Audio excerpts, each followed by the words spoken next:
I'd like to introduce somebody, a character called Tanuki. Here in the United States, it's often pronounced Tanuki. And the idea is that this piece of dead wood with its sculptural beauty and this tree that's had a hard time of things but is still in the game might somehow be brought together to good effect for both of them.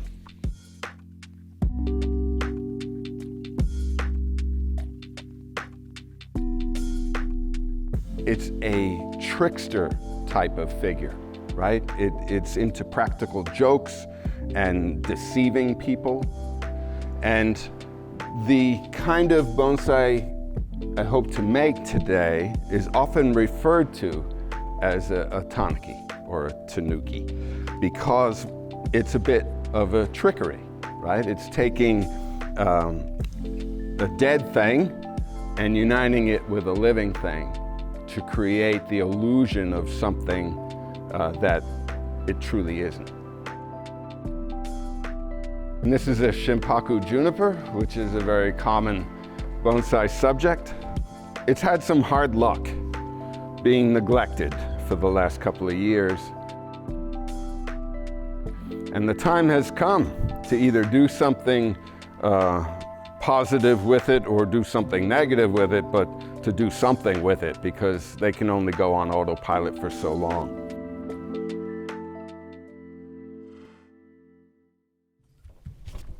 Those of you who are sharp-eyed and paying attention, you'll notice that there's already some wire on this tree.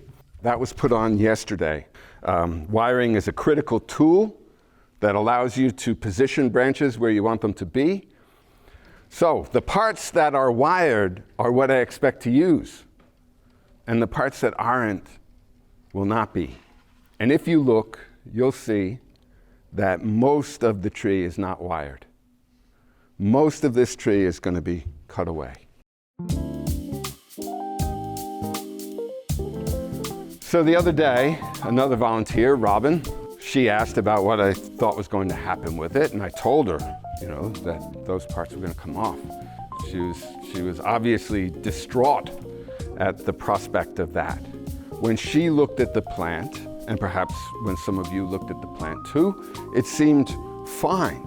Like, what's wrong with that plant, So it has a few parts that aren't there anymore. You can, bend things around and fill in, can't you? Well, you can, right? There's a lot of things that you might do, but after a while, doing this or doing anything, you get experience. And experience makes things a little bit easier in some regards because you have a frame of reference. You have past experience that you can call on and say, that sounds like a good idea, but if you pursue that, it isn't guaranteed to work out real well. And you might spend years trying to make something work that isn't going to work. And experience saves you the time by saying, well, the likelihood of that working is not worth the effort to try to make it work. And so, this.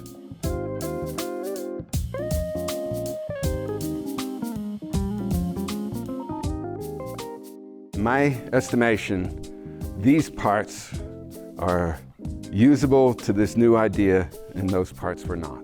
And so these are here, those are down there.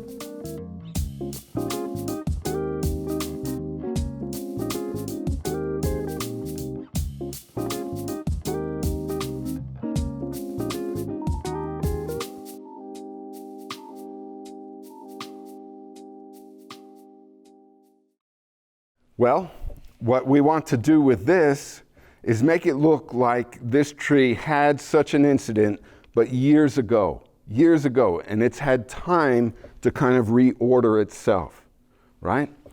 So there's a logic to it, and that's part of what naturalism is about.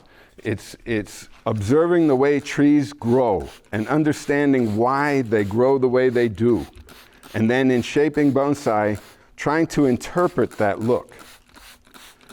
Meanwhile, another factor that plays strongly into your decision-making process is the desire for it to be aesthetically pleasing. When a tree puts itself back together after an incident, like a top being ripped out, it's not driven by logic.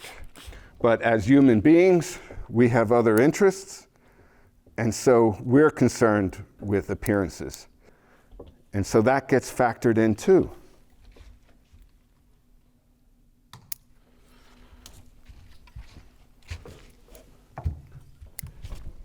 So, one thing we're going to need to do in order to put these together is to get it out of the container and clear away some of the root mass, because it's physically in the way of putting the two trees together.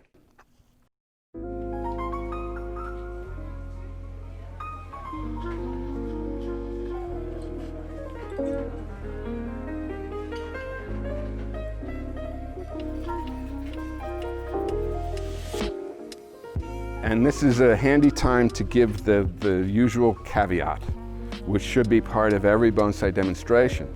Namely that what we end up with today is in all likelihood not wonderful. Right? That's not to make excuses beforehand, but rather to just be plain honest about it.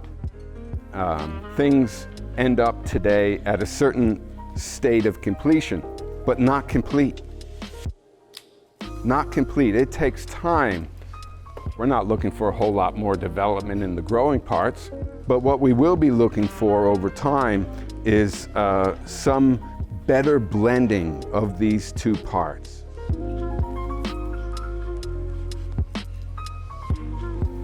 This is the part I've been very anxious about, getting these two to meet up, you know? Let's go ahead and bite the bullet and get rid of some of it. Hate to do it, but it's the only way that's going to meet up.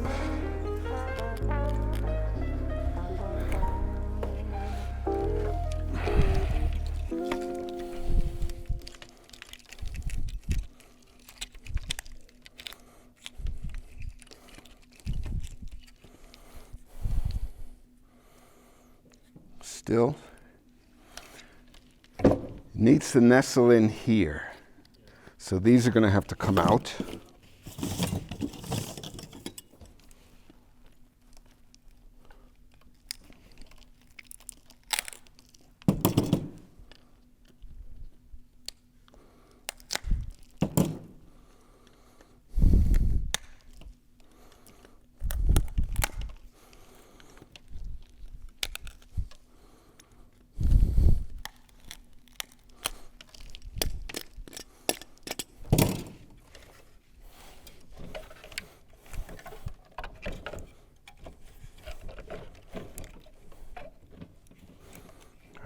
That's got to get in more. So this has to be reduced some, and potentially this too, although I'd rather take it out of this one, because this wood is better, you know? So if I got to take away from one or the other, I'd rather take it away from the wood that's not so good.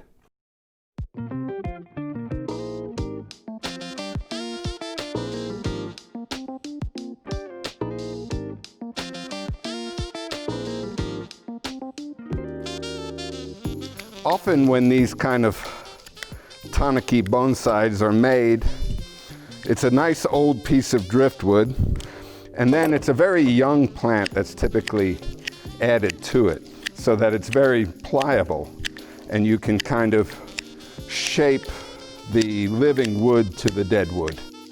In this case, this is, you know, this is old. It's not pliable at all. So we're going to have to work with the contour of this as it exists, probably take off things like that, so that we can mate the two of them together. The main issue is trying to get them close enough that it'll look believable. And I think I'm at the point now where I'm probably as close as I'm going to get, and the gaps that remain can be worked in to look like they belong there.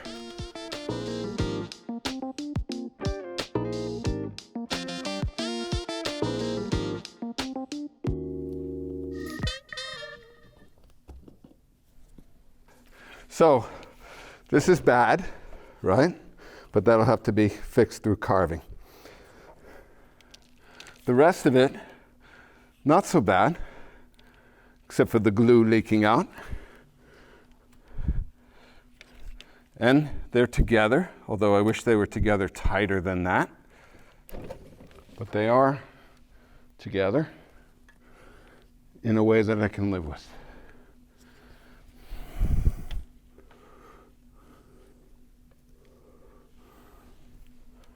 All right, needs to get potted up.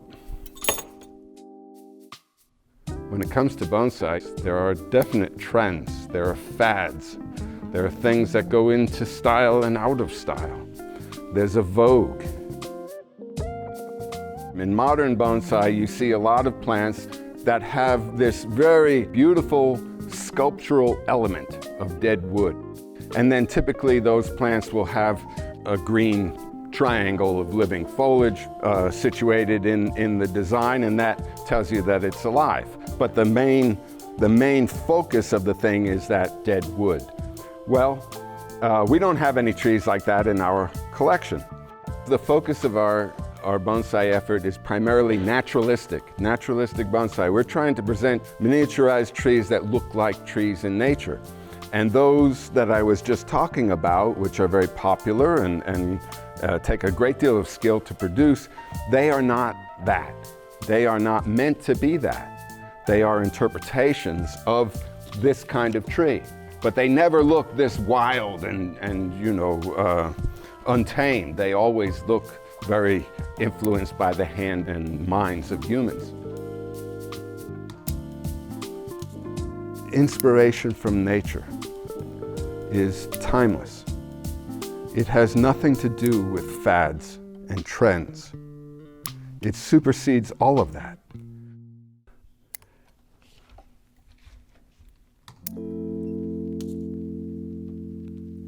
Fashions can come and go.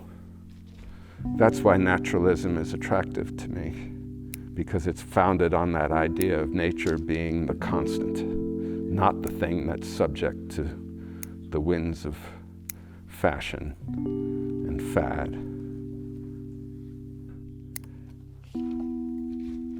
And as always in anything, if you go against what's in vogue, well, then you can expect a certain response, That's just how it is.